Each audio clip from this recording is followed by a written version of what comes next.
Uh, Diksha, should I start? Yeah, you can start, please. Good afternoon, everyone. A very warm welcome to our guest speaker, Professor Keshav Kumar, Dean of SSPIS, Professor Koshi Tharakan, faculty members, research scholars, and students. Thank you for joining us for this online guest lecture. I'm Sanket, and I'm delighted to be your host today. This marks the 35th monthly online guest lecture organized by the research scholars of the School of Sanskrit, Philosophy and Indic Studies, Goa University. Today's talk is titled From Ascriptive Ethics to Human Dignity, a reappraisal of Indian moral thought, and it will be delivered by Professor Keshav Kumar. We are honored to welcome you, sir. Please note that this session, including the contents in the chat box, are being recorded. We request all participants to keep their microphones on mute throughout the lecture, which will continue for approximately 60 minutes. After the talk, there will be a Q&A session moderated by Ms. Sia. Let us now begin with a formal welcome address by Mr. Akash. Over to you. Thank you, Sanket. A very warm welcome to one and all. To the monthly guest online lecture series organized by the research scholars of SSPIS Goa University. I would especially like to welcome our chief guest and our speaker today, Professor Keshav Kumar from Department of Philosophy, Delhi University. I would also like to welcome the Dean of School of Sanskrit Philosophy and Indic Studies, Professor Koshi Tharakan, and all the other faculty members of Goa University. I would also like to welcome all the research scholars, all the student participants, and all the participants from and outside Goa University. Thank you all for joining us. The title of the lecture today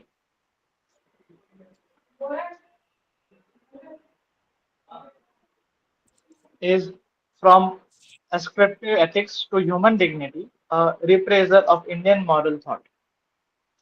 It is delivered by Professor Keshav Kumar, a faculty member in the Department of Philosophy at the University of Delhi. He earned his PhD from University of Hyderabad and previously taught at Pondicherry University before joining the University of Delhi. His areas of specialization include social and political philosophy, contemporary Indian philosophy, continental philosophy, and Dalit studies. At the University of Delhi, he has introduced several innovative MA philosophy courses, including Philosophy of B.R. Ambedkar, Critical Philosophical Traditions of India, Critical Reading of Western Philosophy, and Indian Materialism. These courses aim to offer alternative perspectives that challenge the dominant narratives within philosophical discourse. Professor Kumar is the author of Political Philosophy of Ambedkar, an inquiry into the theoretical foundation of the Dalit movement. The second book is Jiddu Krishnamurti, a critical study of tradition and revolution. And the third, Dalit Udyamam, Viligu Nidalu, a collection of essays on Dalit movement in Telugu. He is an active commentator on Dalit literary and cultural politics and has recently published two poetry collections in Telugu, Adina Porudu and Ye Gire Palan, Nadiche Macham O Punnigara. I would request Professor to please begin with the lecture. Shit, I was out. Okay, thank you all, my friend Koshi Tarkan and faculty and students of Department of Philosophy and Sanskrit of Goa University, and also my students and well-wishers who are joined on this platform, online lecture. I'm really thankful to everybody. My lecture it is on from ascriptive ethics to human dignity, a reappraisal of Indian moral thought. And it is a little bit provocative and also it is a challenging task also. Even we never try to discuss about the the progress of the Indian moral theory or Indian ethics. For us, Indian ethics means it is only the Purusharthas, Varnashrama Dharma, and also Nishkam Karma. This is, as you know, most of you philosophy students are aware of that. This is the part of your course and syllabus. This much only it is there. If you look at the, of course, these are ideals. In some way developed in some people try to see to that it is very much is rooted in a Vedic culture or Vedantic tradition. That means it is looking back from the last to Vedic period. You can understand the time period of that one. Somewhere it is in the 1500 BC, roughly it is. And more than that, we didn't see other kind of, as a part of Indian ethics, we didn't see other social, other kind of ethical theories. Even if it is there, they are not prominent also. Who are critical about this kind of theories, they are not prominent, or in their ethical theories also see as a part of or extension of this dominant ethical discourse.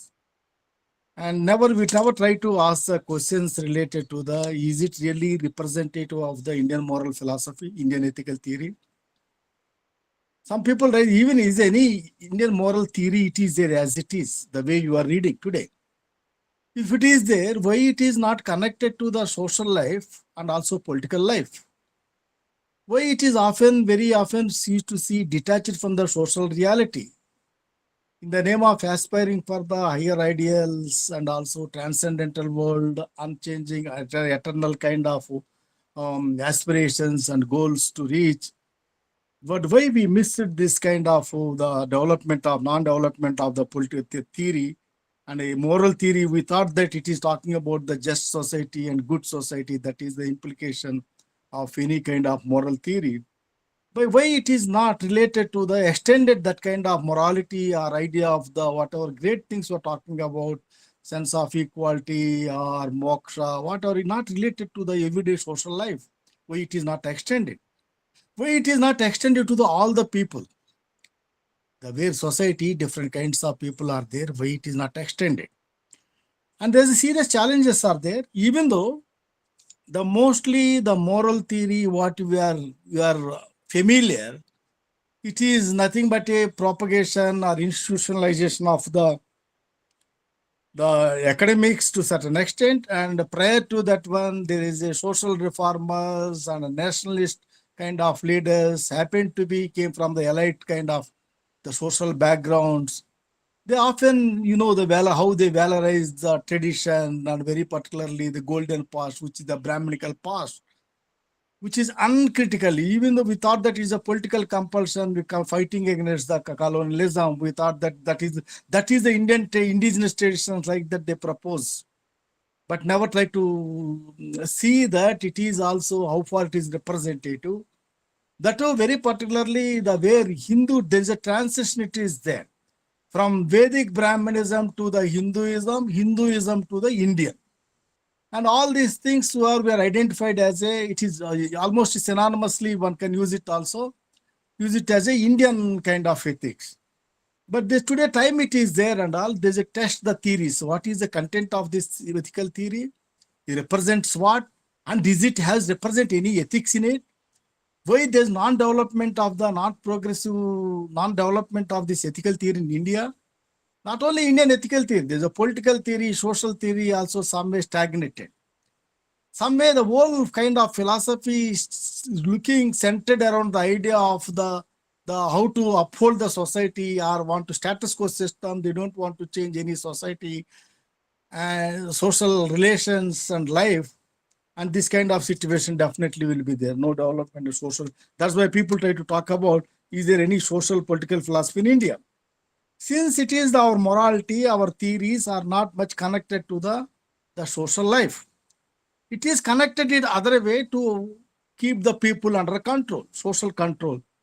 This is a contest where I would like to see I want to make a point against from servitude to, from the ascriptive ethics to the human dignity. It means how our ethics are determined by the custom. The customs are consolidated the sanctity through the Shastras or sacred, the sacred literature, the scriptures. The whole philosophical systems, very particularly the Indian philosophical system, dominant Brahminical systems, the way division itself of the division of the philosophical systems, also the way they kind of uh, acceptance for the authority of the Vedas, we can know it very well. That means the philosophy, the morality, the polity, somewhere other, it is only, it is the reproduction, or it is only legitimization according, it is carrying according to the ideals of the scriptures, or in the other way, it is the legitimization of the social life through the scripturally, whatever scriptural kind of writings, whatever it is there and all.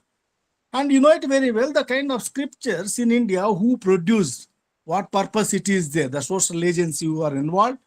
And in this agency, really it is representative of everybody, or it has produced, it has some kind of privileges for few people and dignities to a lot of people, the way it is try to describe or prescribe the duties of the people, what to do, what not to do, and a kind of social obligations they put on the people. And these also one kind of issues, it is there, one of the issues where we can see to that it is there. That today it is a, philosophy means it is a critical approach. Philosophy means it is a one kind of normative, not only descriptive, it is like another other kind of social sciences, it is a normative discourses. Now talking about social political means as vision of the just society, good society we want to have it and all. And this process used to be critical, but when the people often claims that Indian philosophy something is different from the West, very often claims, but we never try to see what we're different. We never try to question this thing. Is difference, it is appreciable. The way we are saying difference, difference means our philosophy is not the way you try to look at the thing. It is a much more religious. It is also way of life and all they try to talk about. What kind of way of life we are talking about? Is it way of life? It is a way of the how caste, way of the caste, how one can live according to the caste system. How's it the religion means it is one kind of dogmatic prescriptions what you are trying to supposed to follow? And why you not making the sense? You are differentiating that one at the same time, it is not allowing. Of course, some aspect we can be differentiate based on the cultural kind of the peculiarity and speciality, and also social context, geographical level, every social philosophy, every philosophy is a different. Even like every social groups also may be different, like that we can see that. There's nothing like that the philosophy, Indian philosophy, like the Indian philosophies are there, not one philosophies. But the way it is projected, you differentiate from the one and at the same time lost the character of criticality, lost the character of the morality, lost the character of the one kind of the keeping the political values, nothing but way one kind of justifying the status quo, justifying the social order, which is hegemonic, unequal society, and that this is a contest where we can see the way, very particularly the kind of Varnashrama Dharma where you try to talk about. It is one kind of the doctrine of the domination based on the principle of social hierarchy. It is exploitative principle that very often justified the classical time to the contemporary times. Even we used to see so many contemporary thinkers, they're very great scholars. When the issue, they never, even though their life and thinking and understanding conditioned by the caste, but never try to question that caste system. That's why once way they told where not only this one, whole Indian philosophy, S.N. Dasgupta make a point, there are certain dogmas in Indian philosophy are there. To flourishing the Indian philosophy further, we have to question that one. What dogmas? This Karma, Punarjanma, and also authority of the Vedas. This has to be questioned. But never be try to question that one. All these things are it is only superficial kind of appearance. Undercurrent is that justifying the social life based on the caste system, Varnashram Dharma. That is the way one can look at the kind of the backdrop of the social, the where Indian ethics can be seen.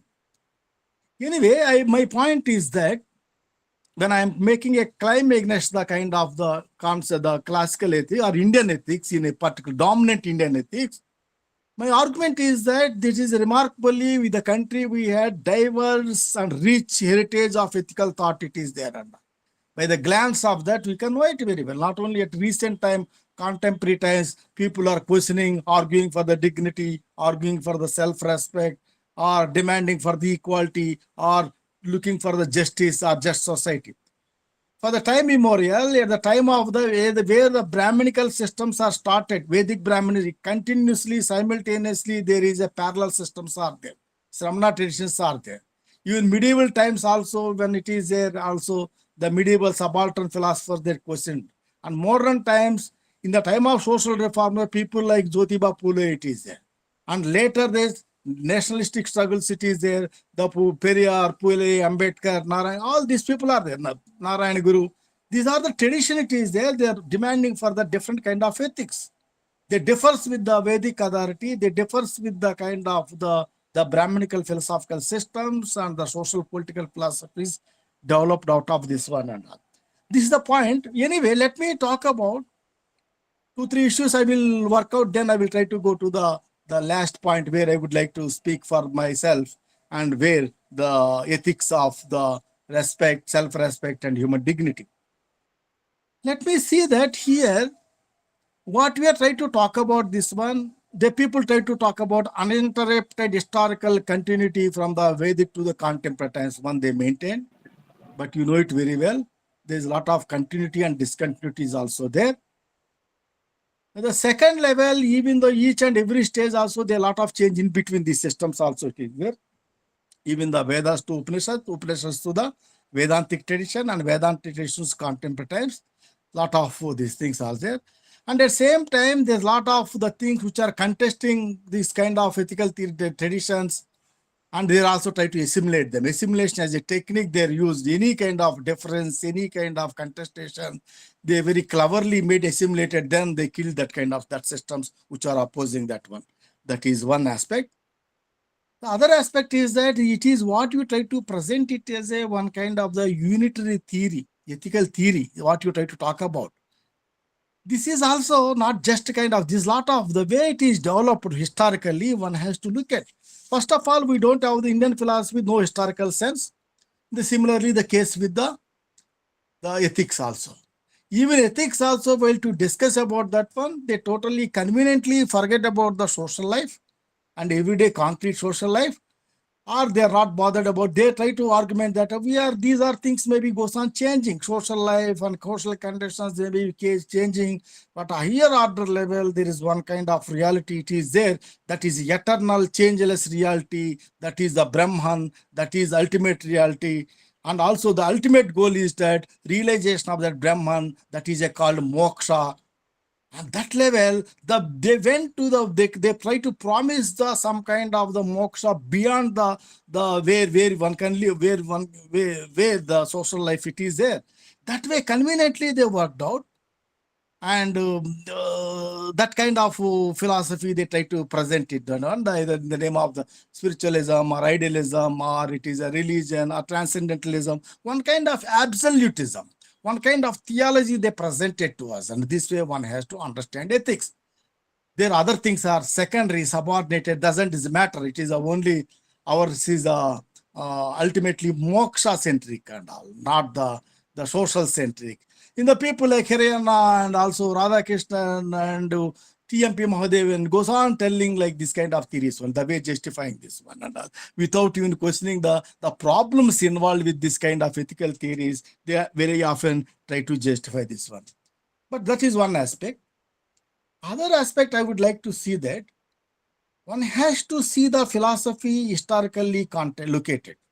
It is socially embodied. The whole any kind of theory, any kind of ideas, even either social, political, or philosophical ideas, this is socially embedded. The ideas are socially anchored, historically anchored. But we are always try to see in the name of dateless wisdom, in the name of principles, we try to see don't want to see historically and all. That is one aspect. If you look at closely, the kind of the so-called, the kind of the model, the Purushartha, or it is Varnashrama, the Nishkama, this model, it is also one has to see in correspondence with the development of the society. The society from the pastoral society to the feudal society to the capitalist society. The where Aryan society is, the where Vedic society is a pastoral nomadic society. It is prior to that one kind of tribal society. It is there, the continuity is something, it is continuity is there, and also the where it is somewhere it is one kind of the whole Vedic kind of the melodies of the speculative melodies, speculation about the world that we are calling as a philosophy, the melodies of the tribal lore and all. These are the things and all. But there it is also a lot of changes. Pastoral to when come somewhere it is happened 15th century, 1500 BC. From there, if you look at the next society, that is Rigvedic period, then later it is the Brahmana and also Upanishadic period. Somewhere it is something like that 1000 BC to the 600 BC. Then later we can see that one, it is something like that, it is where Magadha is the consolidation of Namarda, which is contesting the kind of the Aryavata and Aryan theory, where it is there. And where this Buddhism, Jainism, all other theories can be. Somewhere it is developed around after, in between, Buddhism 600 BC, it very well. And 600 BC to somewhere is 200 BC, we can see Magadha Empire and where Maurya dynasty and all we can see. And after that one, we can see the golden age for the Buddhism, golden age for Hinduism can be seen with the Gupta's period. One can see that one. That is somewhat, it is a 300 the BC to somewhere 500 AD, like that we can see to that one. Before that, in between, we can say the Indo-Greek and Koshan and Satavahanas, this kind of thing also there. But from Buddha onwards to this one, it is at least it is till Gupta period. There's a lot of resistance it is there. The very particularly resistance against the Vedic authority, it is very much can be seen. That is critical about the total social discontent it is there in changing context and also changing social context. It is, even though other kind of other influences also they are not allowed. But later we can see this one. This is one level. On the other level, there we're talking about the Smritis, Purana, Vedic kind of literature can be identified. If you look at the source of the literature of the Hindu philosophy, where initially we try to talk about the Shruti tradition, the Vedic tradition, and also it continues, includes the Upanishadic tradition also.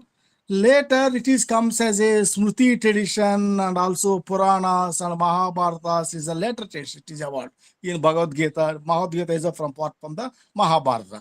This is a later period it is happened and all.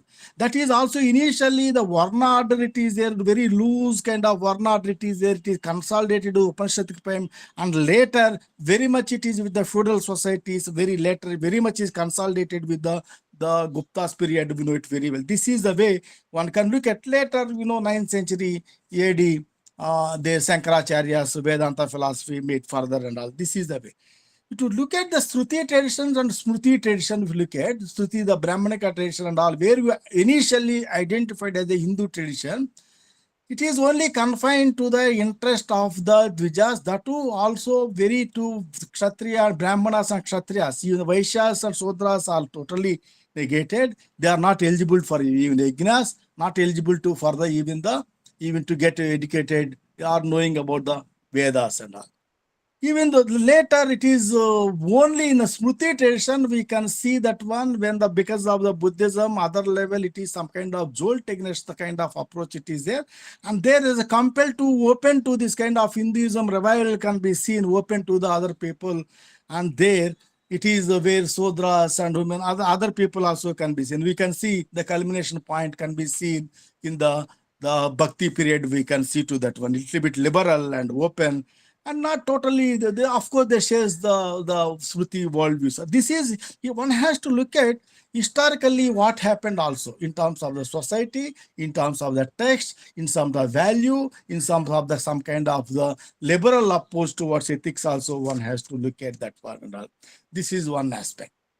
Let me come to that one.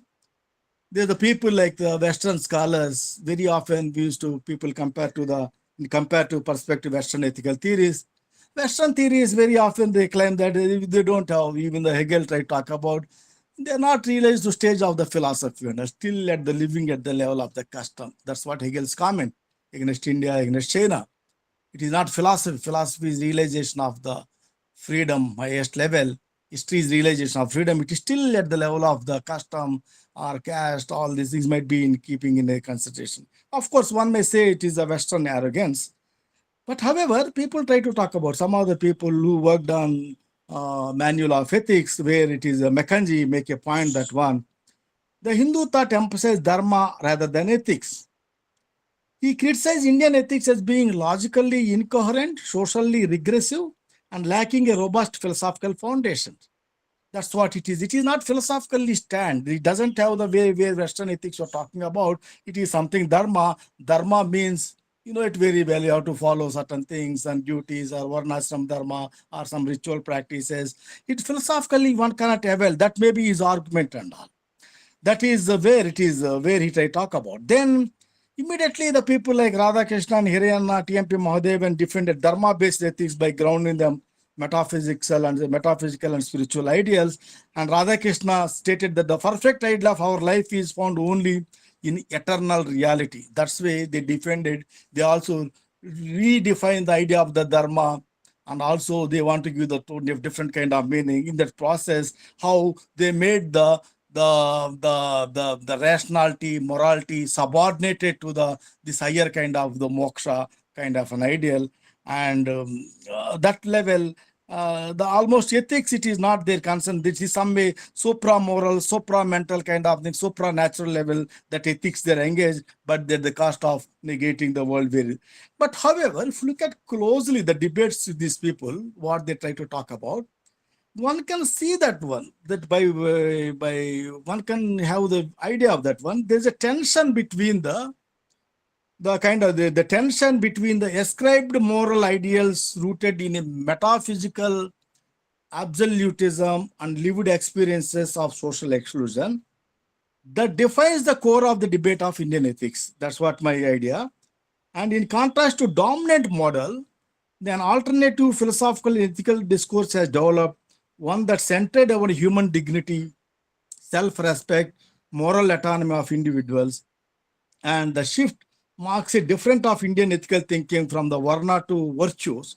Virtue in the sense, virtue of the virtue not in the each school also different kind of virtue there. Virtue of dignity and equality and some kind of sense of belongingness and also freedom, fraternity, that kind of, or friendship, this kind of ethics very often people try to talk about.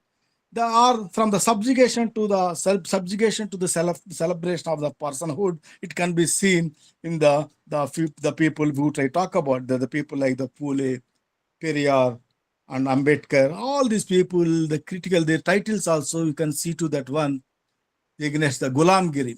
Gulamgiri is nothing but a slavery. And against the servitude, almost all the thinkers engage with same ideal, some kind of servitude. Servitude is to the casteism. Casteism is due to a Brahminical kind of approach. Brahmanism is due to the some kind of ascriptive moral authority. That's what against that one. They try to talk about even the text has to be connected to the social life. Then only one can see the strength of the text. That way, these are the philosophers of the praxis, not abstract, not principles just like that. The principles are very much is evaluated in the everyday social life, social ground. And that level, these people created the new kind of, by challenging the dominant ethical paradigms, laid the foundation for the more humanistic ethical theories they try to develop. That is the argument I try to look at that one. Then not only me, and very particularly, they're the people like Belkett I talk about, how they are the people, the S.C. Belkett making deconstruction myth of morality in classical Indian thought. He make a point that one. There is one more, there are some attempts to organize such streams under one roof of Indian, but such attempts are either failure or superficial. There is one more attempt to identify the varied Indian traditions with the politically dominant cultural trend. For some time, the Vedic tradition is demanding factor, and for some time, thought of Advaita Vedanta is the dominating factor. The major thoughts, doctrines, principles, values, perspectives, and points of view have been reduced to either these dominating the traditions where they are, where these two themselves are shown as supplementing and complementing each other. This tendency has ignored the various genuine attempts and the traditions which are either independent of them or different from them due to the philosophical reasons, and hence to make a general statement regarding the moral thought in the name of Indian approach or view is ignoring the great variety of the rituals. That is the point where one can look at this. The diversity is there, so many theories are there, but how over the period of time, how it is happened. This is the way one try to look at that. Hindu says that's why traditionally ethics as a discipline has been absent from the Hindu thought, and that is where Hindus had a dharma instead of ethics. Having dharma, they did not need ethics. This, of course, is not to say that Hindus were unethical and much less cynical. That's what is Makanji, they try to talk about the just now I try to say that as long as his point is that as long as fundamental loyalty to the traditional social regulation was not radically challenged or altered, Hindu thought about Dhamma and society structured around the meanings of Dhamma had no need of the patterns of ethics the West takes for granted for its own authority. Of course, he may be referring with the West, but the point is that there is a need to be try to question the one has to look at the traditional social regulations has to be questioned. That means one has to be critical outlook. One should have that one. They for the possibility of it, that maybe is the argument it I talk about. And further, Dharma is a one more thing. The Ashton Creed it I talk about. Dharma is rooted in a customs, not ethical perspective derived from or justified by the metaphysical perspectives. And today, custom is under challenge. And there's also, if Dhamma is to be remain relevant, something like ethics in Western sense seems to be called for, so that Dharma may be defined and redefined, defended. Their argument is that when you're talking about Dharma, this is we have our philosophy, our ethics are centered Dharma you try to talk about, is the need to be redefined, defined and defended. For this one, it has to be connected to when we're talking about the metaphysical level, philosophical sense, and one has to be evaluate the customs, the customary morality one has to critical, and also the scriptural morality, also textual morality, also one has to critical. That is the argument they try to make it the point and all. And however, there is a argument that it is the way TMP Mahadevan and Iriyana, the way that I talk about TMP Mahadevan, it is ultimate reality is eternal and changeless, but there can be no ultimate socio-religious institutions and customs. These latter will have to change when conditions of life and climate and all. And similarly, same way he tried to talk about where it is Hirayana tried to talk about. No particular thing or event has inherent worth, and all moral percepts are instrumental to an ultimate rejection of the natural order. Thus, Hindu Dharma is not an ordering of the life of the individual and of society in order to make men naturally happy or virtuous or humanly perfect, but to lead them beyond all these to an experience which is supramoral, is as it is a supramental. That is the argument. We're talking about supramoral, supramental, and also eternal kind of reality, ultimate reality, and the way they gave up they fall that do no need to talk about the ethics and all. Ethics is not possible, and but that way they try to justify the kind of ethics it is where they try to talk about and all. And it is there is also there's a people like it is a later so many people they are critical about even the Purushartha theories also. um, the way Barlinge questioned the idea that Purushartha theory is a moral theory. He shows how the theory can be deconstructed so as to show its relation to everyday form of life. And further, he tried to talk about Hindu tradition. In Hindu tradition, the morality has not only derived from the transcendental and absolute being or otherworldly, it is based on ritual, scripture, or Varna Dharma. That's what it is. People of the some people who are critical about the Indian morals, Indian ethical theory, they understood that one. It is the since it is based on ritual, scripture, or Varna Dharma, then the morality, there is no possible. The morality has to be this is only work out within the tradition, only within the ritual, within the scripture, Varna Dharma. Apart from that one, as I told, how the political, social implications of the way the moral theory very much is important, why it is lacking. the Bhikkhu Parekh make a point in a political contest. Bhikkhu Parekh observed that Hindu tradition is basically inegalitarian, although it is developed the idea of the moral equality for all men, and indeed of all sentient beings, it never developed the idea of social, legal, political equality. It made a caste the basis not only the social but also but also of the polity, and integrated into in its very structure. In the name of maintaining Dhamma, Hindu political thinkers subordinate the polity to the demands of the hierarchical social structure. That means the where you try to one can look at but it is the politically means it is a politics means a value. Value means the social life has to be evaluated, and that is the argument which I talk about. The where we are made the subordinate. Not only this one, if you look at closely, the Indian philosophy, it is the way Ambedkar also tried to make a point. It is only, it is not, it is mostly the philosophy. Sorry. Yeah, it is not philosophy. It is mostly Indian philosophy. Mostly it is all some kind of rules, social obligations. It is there and all. It is not the principle. It is not on principle, based on principles. It is annihilation of caste I talk about.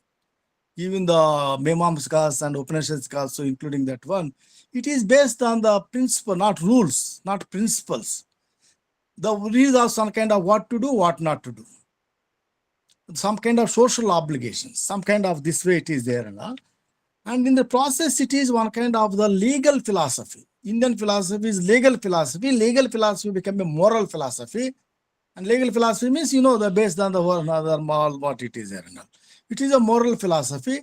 And even though, however, the people claims the very kind of robust philosophy, logically consistent philosophy, people like Sankara, when come to the social life or ethics, he said that Manu became a medicine. He tried to argue that Manu became a medicine. And that way, most of the philosophies are subordinated to the social obligations. Also, that is that kind of philosophy. One can see that one without even the where the ultimate aim and end of the philosophy. One can see that one, the where the some way ethics is missing. And very cleverly they maintain that one. It is how the karma theory and also Punarjanma theory, how it is operated. It is not, which is justifying inequality in the society, where karma theory argue that one. And karma theory, then it is also the karma theory extended to the previous life and also Punarjanma, it is there. And in the process, and how even to do certain kind of deeds also, some kind of ignorance and all, how it is negated for the other Sudras and other women and other people also. This is where the story of Indian ethics, it very well and all. Let me talk about my point is that the way I would like to see that the people like Ambedkar and also thinkers, modern Indian thinkers, they make theorize that one. Their intervention about the Indian philosophical theory, it is there. And also very particularly their intervention is about the morality, the way they're treating human beings, the way untouchability practice, the way segregated. It is as a victims of the social systems, the victims of the ascripted morality, the victims of the kind of the theory of the, as I told, it is a doctrine of the domination. And there they try to intervene that one. They're compelled to talk about that one. They're talking about the dignity as to prove themselves as a human beings. We are human beings. Human beings means the worth is important, not the birth. The human beings means one has to recognize them as a human beings and also demand the respect. It is not the slavery and other kind of situation, segregation. It is not our humiliation, insult, isolation. This way the every life is characterized against that one. They rebelled against that one. They courageous to speak against that one. And also they question the kind of the moral, the social systems. And also in the process, they will develop the moral theory. That's why their kind of intervention into the kind of the Indian social philosophical systems, it is a very particularly moral.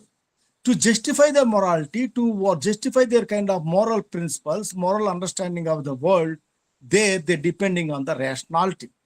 In that process, the morality is subordinate, rationality is subordinate to the morality, but where by clubbing together, they try to be critical about the where dogmatic philosophy, where neither moral nor rational, which is also claimed as the philosophy, celebrated as the philosophy, Indian philosophy, and there, and of course, these are the people cleverly and not they try to look at there is an alternative Indian philosophical traditions are there which are contesting this one.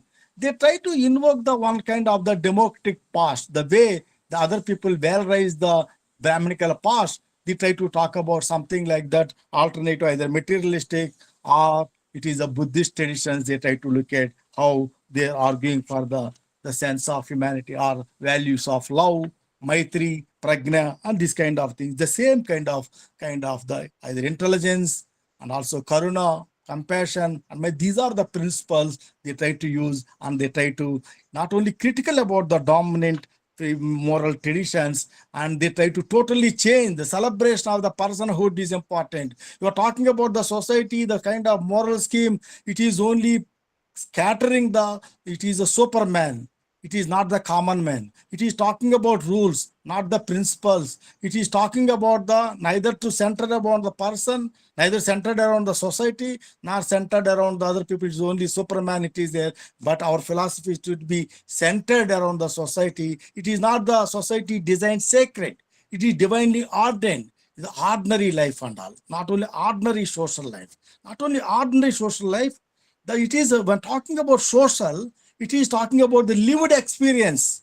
Lived experience should be the starting point and ending point for the philosophy and politics and ethics. That way, one has to look at the philosophy and all any kind of thing. That way, they try to argue that one not only that lived experience, that experience it is also that means morality is internalized in that life. It should be evaluated. The custom that I talk about morality should be evaluated, and there the social it I talk about it is not dictated. It is also people participated, understanding, cooperated, and also one sense of associated life. It is there in a communication between the people. It is there, not the boycotting, segregating. It is untouched, unsayable, unperceived, not like that. The way one that we try to call it as a one kind of the fraternity. That where other way called is a modern times. It is a fraternity. In that process, one other name for fraternity called a justice. This is a justice, what we try to talk about, central point of the political philosophy. It has to be created, in order to have the justice, they fulfill the conditions in order to have the associated life. It has to fulfill the conditions of the sense of equality, sense of liberty. And does Hinduism recognize equality? In philosophy of Hinduism, very much you question that one. Does Hinduism recognize equality or liberty or fraternity? That level, he tried to talk about it is Hindu, the soul of the Hinduism, thy name is inequality. It is antagonistic to freedom. It doesn't allow any people to be social solidarity is not possible. He tried to explain the futures of why because of Hinduism, it is Hinduism in an isolated one. Hinduism is a one kind of the caste, it is carried the social system. The sanctity of the social system and also it is caste system, it is through the religion. It is Hinduism. Hinduism, it is got the much more sanctity to the religious text. That way, ascriptive morality, how it is translated into everyday life, this one, he tried to be critical about that one, how it is the caste repels and also it is antagonize the people. There's no solidarity is possible, not only hierarchical. And societies as a large, it is not a possibility to develop. The public, Indian society, the nation, today people try to talk about nation. Ambedkar tried to question, there's no possibility of the nation. In a society, caste-ridden society, the nation, it is a public or any kind of solidarity. It is starting and ending with the caste system.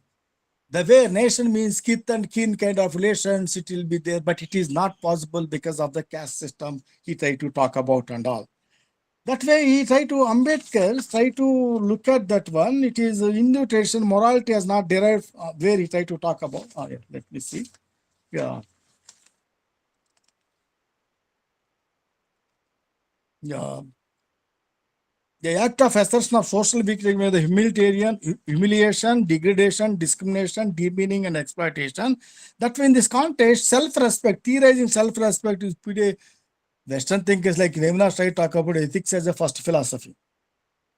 That way, one has to start the philosophy from ethical point of view, like a Greek philosophers.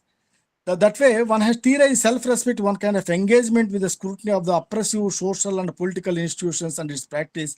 In simple terms, self-respect is a realization of the humanness. This is a corrective act of historical wrongness.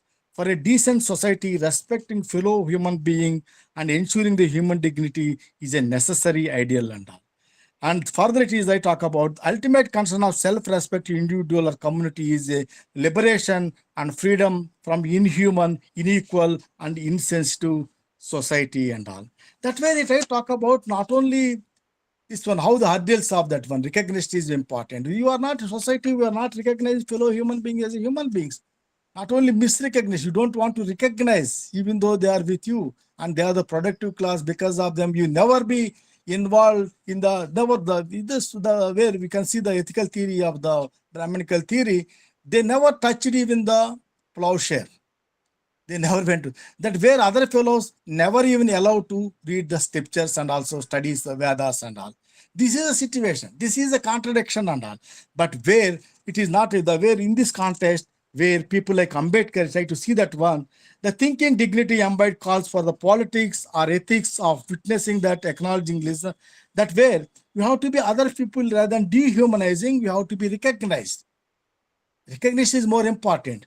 It is everybody has one pride and respect. It is there. You are not. It is treating others inhuman, inferior to you and all. That's why the whole ethics of these people. It is talking about the celebration of the human. That is a very central to that account. Social practice of untouchability as viewed the worst form of humiliation and degradation of human beings against the human dignity and self-respect.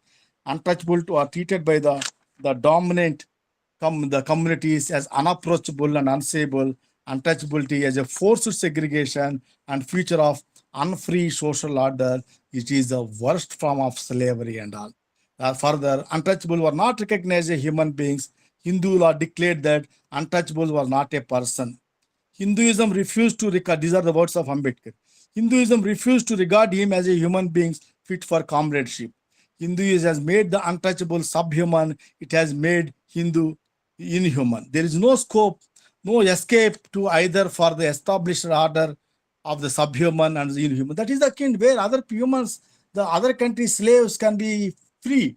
In a system like that, making the people forever, it is eternal bondage they created. They're not allowed, not to allowed to educated, not to the where the personhood is denied, not allowed to educated, not to acquire the even the wealth.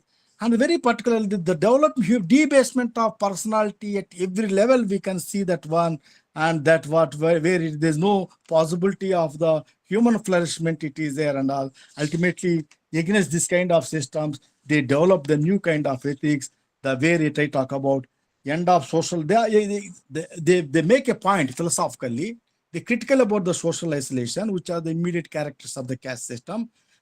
The social isolation, inferiority, the way it I talk about, the isolation means social segregation, social humiliation, social discrimination, and social injustice. Isolation means denial of protection, denial of justice, denial of opportunity. In other words, isolation means want of sympathy, want of fellowship, antipathy from the Hindus. That level, one has to look at that one to have any good society, in a decent society, a society whose institutions don't humiliate the person, rather than one should be recognize the dignity of human beings and human dignity, self-respect, and these are the where ideals where it is possible to have, when we try to look at the philosophies which is some way or other connect to the social life, which is based on equality, liberty, and fraternity. Ultimately, these are the people argue for the some kind of the moral society. This is the dharma. It is not dharma. It is a saddharma is important. Where Buddha and his dharma, Ambedkar very much is emphasized. What is saddharma? What is to be dharma, adharma, saddharma? Differentiate. The qualification of the saddharma I talk about, it has to free from the Brahminical philosophy, rituals, and also superstitions and Vedic authority. And also one has to find one's own experience, knowledge, and also prajna, And more than prajna, it is a sila. More than prajna and sila, it is a compassion. More than all these things, it is a maitri he tried to talk about. That freedom of friendship. And we're inviting even the enemy. And that is very much important. There the human relations will be flourished. There the possibility of ethics it is there. That's why in Ambedkar's this kind of philosophy, not only Ambedkar, other people also, we can see the link between the philosophy or principle and social and also political and ethical. All these things are connected. That's why anywhere we can start that one. But where other philosophical traditions, the most texts are not connected to the society. The social dharma, customary morality, it is totally binding on all the people. It doesn't allow any freedom. And also the way it is divided, the people is different. And the way the politics is not a possible other than the politics of the keeping the segregation or justifying the slavery, that kind of politics it is there. That's why we didn't see the development of social political philosophy in India. Even today, you have to development of the unless until we try to interrogate the dominant ethical theories, what are the models they created, and one has to start from these points where it is there, and from lived experiences and everyday social life, and then if the some kind of the political ideals of equality, liberty, and respect, it is not only that level only one can. There's a possibility of the regeneration of the Indian ethics. Otherwise, the same Indian today, the same kind of time and again, in the name of Indianization, in the name of our great cultural past, same and same they try to reproduce and all. It reaches the dead end. They forget that one. That ethics is the dead end. You may be forcefully try to impose on the people. It doesn't provide any kind of ethical value, ethical theory. It may be collapse in outside the society. There is also, even without relating to the universities, outside the societies, there's a one kind of the new philosophies are emerging and ethical theories. Either it is a movement such as a centered or which are critical, either feminist movements or Dalit movement and critical racial movements, critical race movements or ecological movements. Exactly, they are critical about the kind of social ecology where you are locating, the kind of intellectual scholarship where we are under, where we are laid down and all that. That kind of new philosophy is the possibility it is there, and new ethics is possibility it is there. But there is no other way other than the looking at this way. And just by reproducing one after other theories on karma and theories of Indian ethics, it doesn't mean anything. It may be added one more antique value. Other than that, it doesn't have the lived philosophical principle or experiences. Thank you all. I'll stop it here. Thank you, Professor, for your thought-provoking and insightful lecture. Yes, carry on. Your report you have to send that. I request Ms. Sia to moderate the Q&A session. Thank you, Sanket. Anyone who has a question can either ask their question directly by pressing the raise hand option that is on the bottom of your screen, or you can type your question in the chat box. Yes, Sagar, you may ask your question. Sir, thank you so much for the talk. And I agree with you when you say, Nishkama Karma and, Purushartha theory and Varnashrama Dharma are, we are spellbounded by these theories and, these Vedic notions. And we are also like spellbounded by, our darshana because we have, mention of, we have four Vedas, we have four yugas, we have, mention of four Varnas, we have four ashramas, we have four Purusharthas, we have four, Dham Yatras, we have four Ritus also, we have four directions also, we have four, Behar also. That's a time we say in Hindi Pehar. And these things are really fascinating for me also. And you were mentioning, I think, something about SS Barlinge. You were, quoting something statement from his topic. I think you are mentioning something like how we criticized about the notion of moksha and how it is, not valid in this contemporary setup and in this, societal way in which we Mm, live. mm, But in one of his articles, he also mentioned the thing that you know how anthropocentric and cosmocentric world are no different. So is he saying that how cosmocentric world is also connected to anthropocentric world? And if this is the case, then we can say that trivargas and chaturvargas mm, are mm, one mm, category, not mm, the mm, both categories.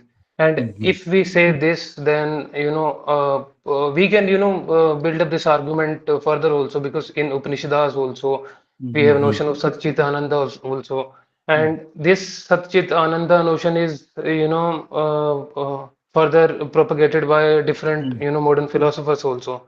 And this Satchit Ananda notion might be, I don't know, I mean, might be analogous to Dharma, Artha, and Kama. mm, mm. Then if we if we are criticizing the Purushartha theory, then these two notions are a little I am struggling with. I don't know. What is your take on that? Yeah, good. Yeah, that is exactly the central question where we try to look at. Because of the time constraint, I didn't go to the deep into that one. Yes, Borlinger's point is very simple. You know also very often we try to talk about our Indian philosophy means research Indian philosophy is mostly engaged with the text. Textual analysis will be there.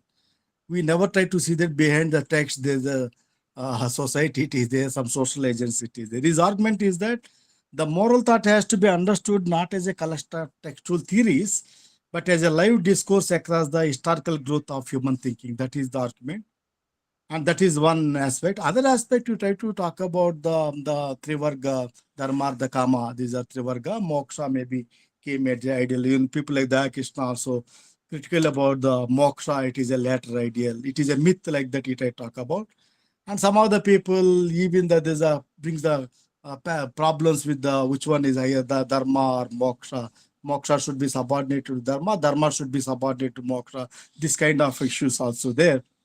And to make dharma itself means to moksha amounts to subverting this entire scheme of life. It amounts making dharma as a means to the salvation.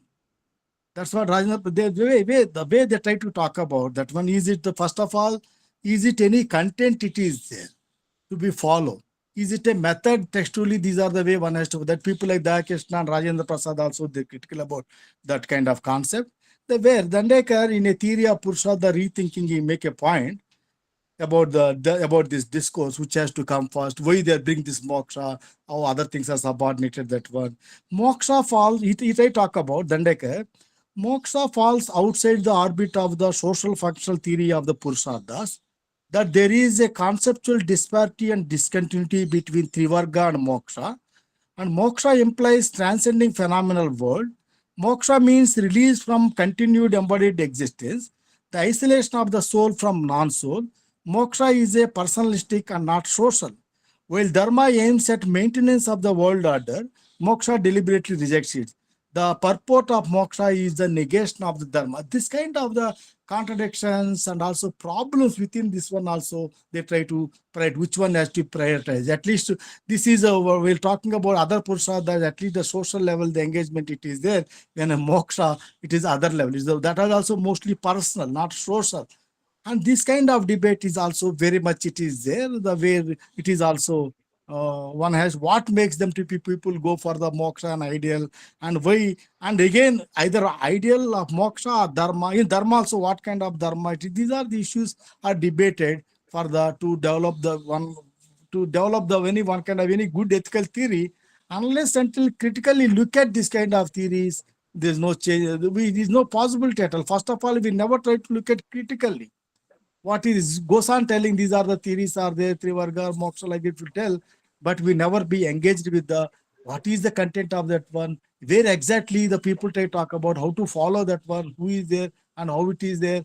And is any other people, is it representative of all the people, even Sudras, women, and also the Vaishyas? Is it initially why they are not allowed even to the qualification for moksha means you have to do yajna. You have to understand this one knowledge, gnana. That's why initial level one can say that till Upanishadic level they try to talk about gnana marga. Gnana Marga, they told Gnana Yoga, Gnana Marga. That means by keeping all the majority of the people keeping outside of the Gnana Marga, not allowed to this one.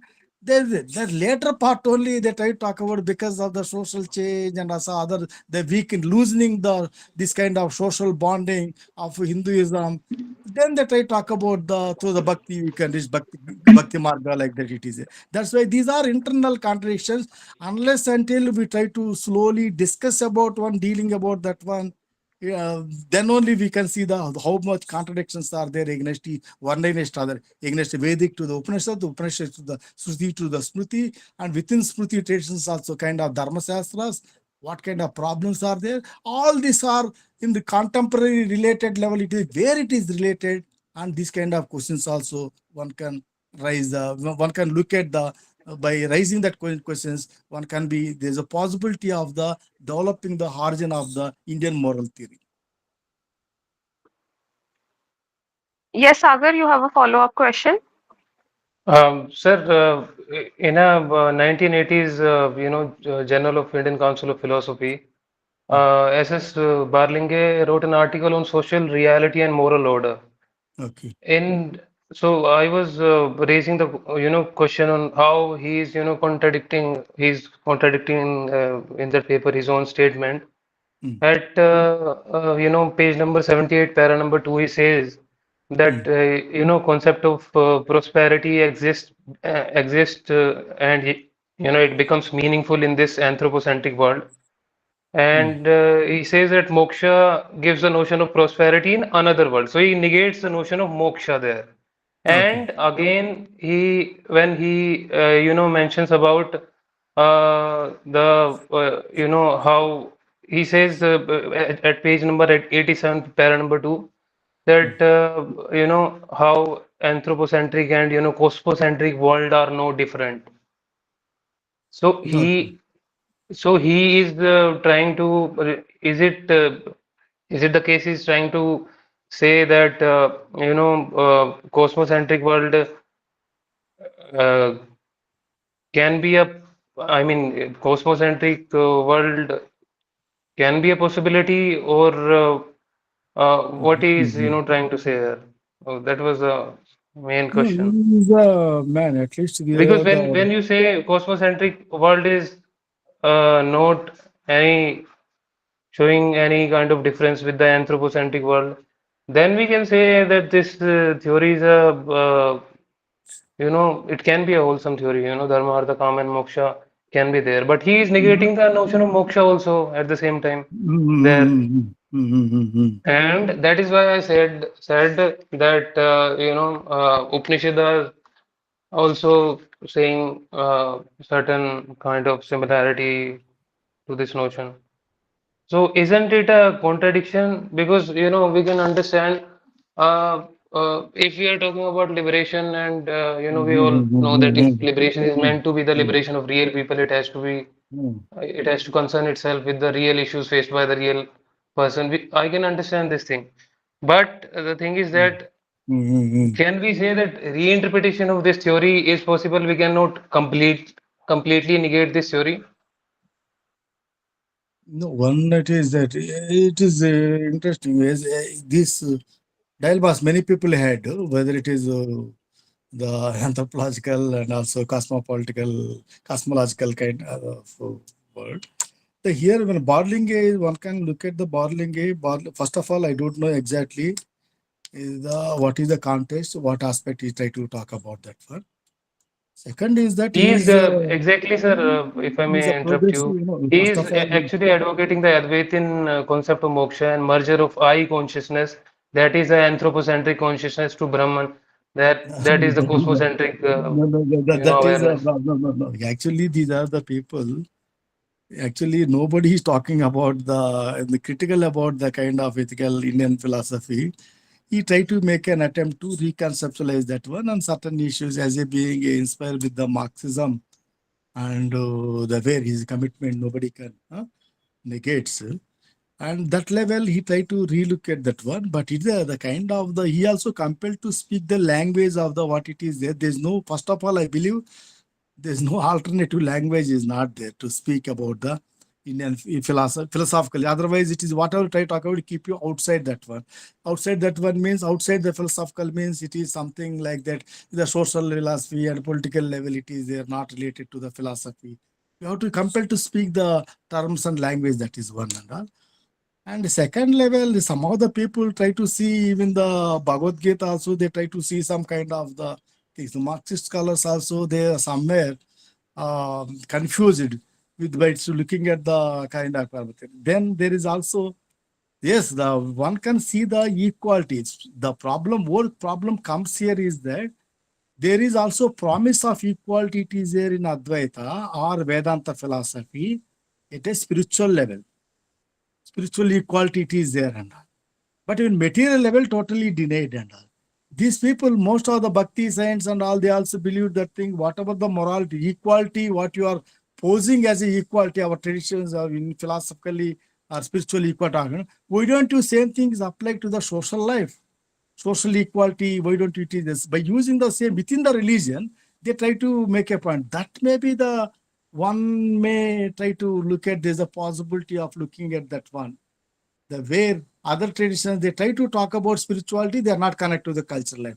But where bhakti traditions, the subaltern bhakti people, they are trying to connect they try to connect the spirituality and culture and everyday social life and sense of equality. They try to bring not only in the principle, it not remains at the level of principle, it also brings the level of the social level. That kind of level, they may be attempted. Of course, it is his argument is maybe superficially try to talk about. Even that kind of argument also at that time, nobody has dared. You not only that time, you now also, we can't make a serious kind of any kind of discussion critical about that one, even though we have the great scholars, Indian philosophy scholars are there. We didn't have the way. Even the people who I talk about, we don't want to recognize them as philosophers, Ambedkar, Phule and all. They critical problematize the Brahmanism and its philosophy and its myths. They don't easy to negate them and all, eliminate them and all. They're not the philosophers, they're not the system builders, they're not talking about. In fact, they're very much talks in terms of philosophy, very much aware of the philosophy, what does Indian philosophy, what kind of traditions are there, what kind of, how it is cheating the people, how these kind of things very much it is. That is why we have to be, the problem is that one is might be language, availability of language, and also second is the conceptualization is a problem.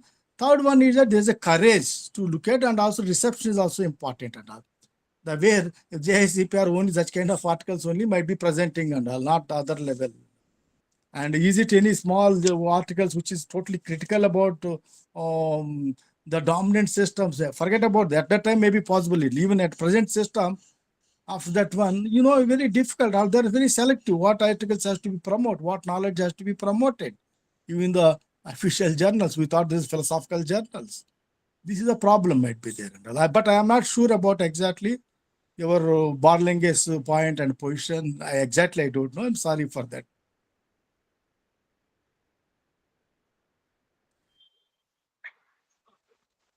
Thank you, Professor. The next question is from Professor Koshi. Yes, sir, you can ask your question. Thanks, Professor Keshav. It was really thought-provoking. I just want to, ask, somewhere like in your presentation, you pointed out that by confining or by equating, ethics with dharma, we have not in traditional Indian theorizing about morality, did not pay attention to one of the central, principles of moral philosophizing, namely the universalizability of our, moral judgments. Universalizability is one of the distinguishing feature of moral judgments as against any other kinds of, judgments. So instead of that, what we had were certain rule-based prescriptions, as you pointed out, certain rule-based prescriptions. So my point is that when we come to, there was there were two ways this was advocated. One was the Gandhian way, where the notion of putting a model, an exemplar, in the place of a principle. Instead of a principle, putting, this is actually I'm taking from Bill Grammy's article, Gandhi, the philosopher. That's one way of getting rid of this problem. But more promising, perhaps, as you now pointed out, could be to look at the Ambedkarite kind of a response, where comes up with kind of certain virtues like karuna, maitri, which are actually universalizable. You extend that friendship to all. So my question to you is that do you think that given these two alternatives, we have in the Ambedkarite kind of an alternative something more closer to the Western notion of ethics as universalizability? Yeah, that is exactly it is. As we have seen, we have opened up the debate that one, from McKenzie and all other people, they try to talk about this ethics means there's not possibility, impossibility of universalization of the ethics. They try to talk about the very Indian dharma like that. It is there. When come to that is one issue. The very particularly with dharma also, we are totally confused. What is today we are giving different kind of meaning. Dharma means it is some kind of different, but actually, what does it mean?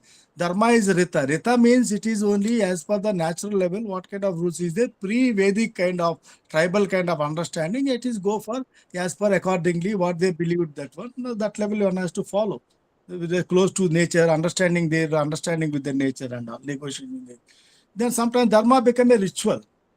You have to follow this. Nothing following dharma means you have to follow rituals. By following rituals, you realize some benefit it is there. Realizing the moksha or something like that. It is realizing the Brahman might be there. That is even the one of the very important Brahminical system, such as Mimamska, it is totally talking about the ritual only. They are not even bothered about God. Their point is they become a ritual. Ritual become a dharma. But in real sense, when become a dharma is become a one kind of the moral order. It is nothing but it is Varnashram dharma. It's very popular and the customary morality they try to talk about. And beyond that one, people try to talk about transcend other level. That's why what kind of substance you are giving. Of course, one may be theoretized, bring the dharma in a universal category, but at the same time, the challenge is that how you are right to connect to the everyday social, political life of the people. And there's a possibility to bring about the universal life. But that front, they totally failed and all. In principle, they try to talk about it has a universal appeal, it is there, irrespective of the class, caste, any gender, it is there. Dharma it is a moral regulation and also it otherworldly. Like that. I believe that one, like that, the possibility or the convenience of the Ambedkar it is that he tried to talk in the language of the modernity and all. The modernity, they have some kind of virtue, some kind of language of it is there, equality, liberty, fraternity, and all these kind of categories. From that point, he tried to look at the philosophy and doesn't mean that he tried to impose this kind of values on the Indian tradition and all. He tried to work out. He want to extract and trace out from the Indian given traditions, other than non-Brahminical traditions or Sramana traditions, he tried to work out more in a bold way. We can talk about the Buddhism. From there, he tried to work out and try to theorize. Of course, there also carry some baggage of the karma, that also jataka. That he keeping away from that when he reconstruct the Buddhism. That way, he made modern, familiarizing, modernizing ethics and also made the contemporary relevant. And that way, he tradition making as a where the traditional life or customary life made it much more moral. And that level, the strength it is there, not just only imposing principles, they have to be worked out with this kind of principle. He tried to look at it is this kind of culture, this kind of sense of moral theory very much is imbibed, internalized into our cultural life. It is there. That is the strength of this one. That's the possibility. As you said, Gandhi also, exactly there only Gandhian strength it is there, related to the some kind of cultural life. He tried to rework that kind of moral theory in that sense. There it makes some sense, I think. That's what I believe it. Thank you. Thank you. Thank you.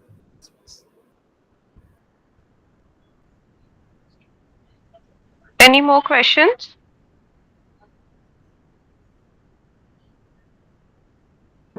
May I ask a question? Alok ji, Yeah.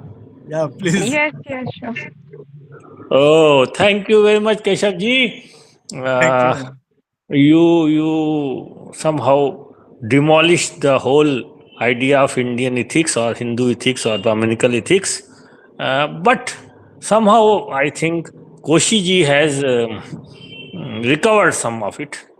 And I think we must, when we look in this 21st century, we must look into the two strains of ethics in Indian tradition, and both one developed by Gandhi and another developed by Ambedkar.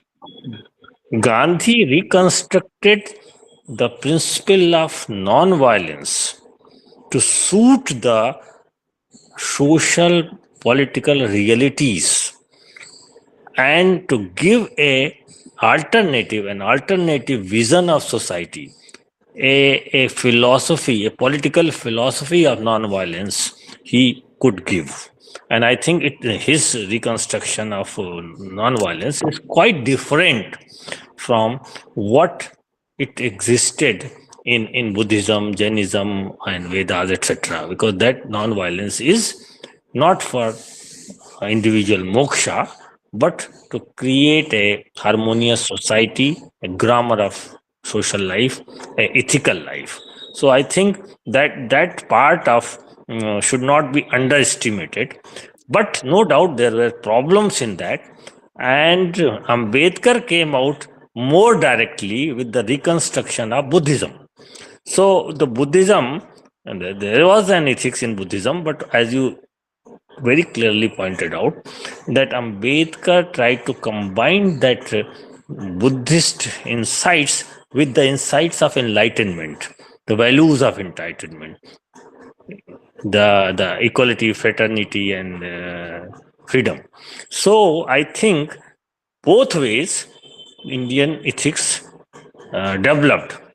It may not be very much popular in the philosophy departments, but in actual life of the society, the both currents they had their influence on the masses and the people and the social and political setup of the country. So when we look Indian ethics in this way, we should not be so very pessimistic that we have no such a Western way of looking at universalizability or some sort of theoretical conceptualization of ethics. But still, as Koshi pointed out, we do have some sort of ethical way of looking at the things, and for that, Gandhi as an exemplar and Ambedkar as a theoretician. He also pointed out the religion of rules and religion of what was that. So I think we should go and try to develop both ways, and that way we can somehow connect with our past also, deleting much of the bullshit which was there in the name of dharma and all that. Thank you. No, thank you, Alok ji. Yes, universal in a context, not just for the sake of universal we're talking. Universal is a character of the very critical, rational, and morally evaluation. First level, we can see the universal. Doesn't mean that it has to be all the any kind of moral theory appeal to the each one has his own cultural context. It is, there's no doubt about that one. Then we come to the Gandhi. Yes, it is people. Some of the people try to see the both. People like D.R. Nagaraju in a flaming feet very much is emphasizing the there's a need to relook at the both are complementary to each other. It is very much important. Like, of course, there is since there's a possibility it is their meeting point for both the people might be there in a sense. Their constancies are seems to be different and all. Where Ambedkar is critical about the other people and also talking about on behalf of that is where Gandhi also critical about certain aspect of the kind of the social life. But at the same time, you want to bring the change among the people who are the perpetuators and all that level, it has a value. But when come to the moral, ethical theory development of that one, there is still is an issue. It is there. The Gandhi is kind of valorization of the Varnashrama Dharma and also village reconstruction. Even people like Periyar also, it is the very much is critical about this kind of the reconstructive program, village reconstructive program. In other way, many of the people also by the face value of it, they're critical about the Gandhi on this point. Of course, Gandhi maybe have a deeper meaning might be there. Many of the philosophers they goes on doing on Gandhi some more strength it is there. We are forgetting there's a possibility to engage with the engagement with the Gandhi it is there rather than confining to the Hindu reformer or is a different kind of the philosopher. The connecting to the different kind of the sense of it is one kind of the critical traditionalist kind of approach it is there with the Gandhi, not just traditionalist such level it is there. Of course, people like even the Gandhi as seen from the point of the McIntyre and people like Murali and all, they try to project the Gandhi in a different level. Of course, there's maybe possibility might be there, but I'm not much confident or not aware of that kind of approach. But let us see what it is, how it is. When people try to appropriate the Gandhi and also negating Ambedkar or Ambedkar, when try to discuss about Ambedkar, bringing about the Gandhi as a, we have to compel to discuss about the Gandhi. This kind of issues also there, rather than looking at the autonomy of these thinkers and his importance, that issues also there. Let us see what it is, the strength and weakness of this ethical. Since the not much debated Indian ethics, that is the main issue. At least if they open the debate, and I hope in a process one can see the strength and weakness of these thinkers. Thank you. Thank you. Looking forward to people like Yes. you to do something. Right. And thank you, Alokji, for raising that debate possible. Thank you.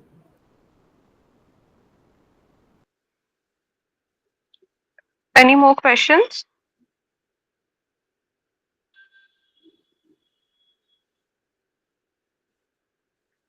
Okay, so Vasudha has. That's some point.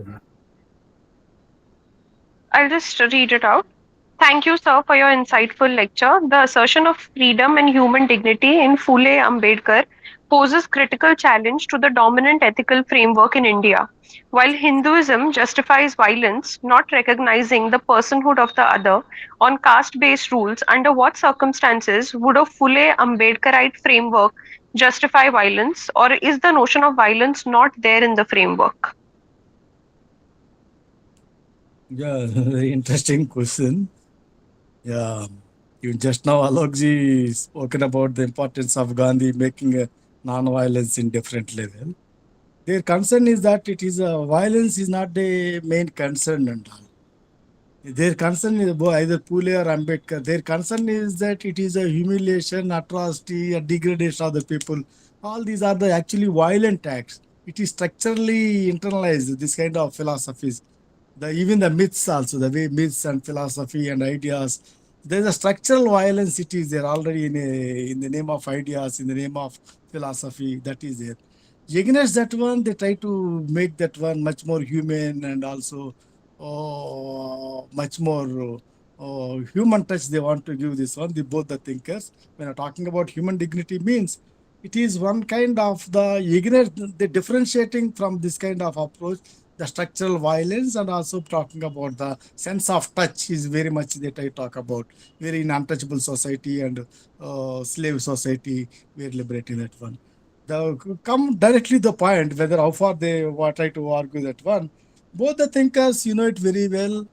There is a theory try to provide that one where against this kind of the structural violence, against the violence of the ruling classes and state violence, the people try to justify the violence it is there, working class through the revolutionary violence, that it is there, Marxism, other thing. But both thinkers, they are not particular, their emphasis is not that one. And they know the implications of that one, the problem, or maybe the whether people are prepared to come forward to bring the while even the total time of Mahasatyagraha, Ambedkar is very much the way Anand Teltumbe's argument is that It is Mahasatyagraha is one kind of the French Revolution kind of things is happened. And that there's a possibility it is there. People all over the India, there are many people they gathered for the taking water. Why Ambedkar it is he can be taken violently, one can be go there and all. Why Ambedkar still going for the Satyagraha, non-violence, goes on insisting, is it a fear or it is a governance, is it is a strategy or whatever it is there. This is a very much it is a question raised by the Honorable Tumde. But one can look at Ambedkar, it is his emphasis is not this kind of technique. And why it doesn't mean that he is carried with the totally Buddhist kind of philosophy of the very ahimsa kind. His argument is not for non. Many people try to try to look at Buddhism only from the point of the non-violence. But his point is that ahimsa is not issue and all. For me, the social message it is there and all. Whether Buddha has provided any social message, that is one issue. That is one level he tried to discuss about the violence. It is not directly on ahimsa. He tried to talk about the social bonding, social relations, and removing the barriers between people. And at the same time, he is also justified by justifying the Buddhism also. Buddhism is not arguing for the total absolute non-violence. Absolute non-violence. It is also justifies the violence. That level, the space it is there in for Buddha and Ambedkar also. It is not total like Jainas and other levels, not total non-violence. It is there is the violence. It is much more justified and based on the principles of the truth and other level it I talk about. That level one can see to that. It doesn't mean that there is no non-violence, only violence, non-violence should be practiced. That is not the point and all it is. The justified violence is also very much it is there in the scheme of understanding the world.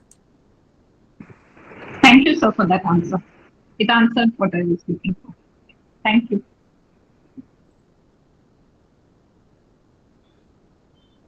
Thank you, Professor.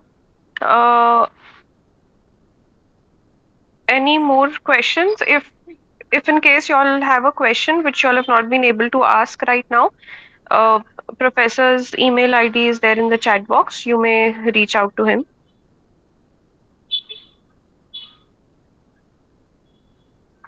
So I think we'll wrap up with the Q&A.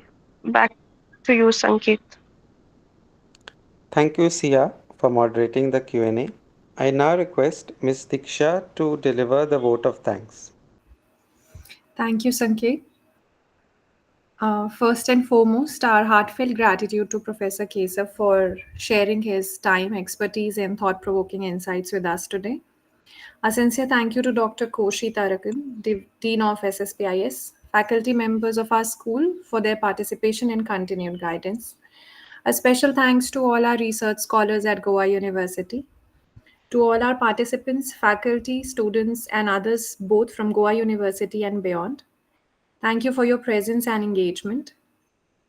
And with that, we conclude today's lecture. Thank you all once again, and we look forward to meeting you at our future sessions. Thank you My all. special thanks to my good friend Professor Keshav, and also I could see Dr. Alok with us. Yeah. Thank you for joining Diksha, us. Saket, and Sia, and other organizers. Really, I'm thankful to you. Very systematically organized this event and giving enough time and also very systematic in reaching the people and also doing. Thank you all. Thank you so much, sir. Before we conclude, a quick reminder, the recording of today's lecture will be uploaded on our school's YouTube channel, Philosophy at Goa University. We sincerely hope you enjoyed today's session and we'll be back soon with another enriching guest lecture. Until then, take care and stay curious. Thank you all once again for joining.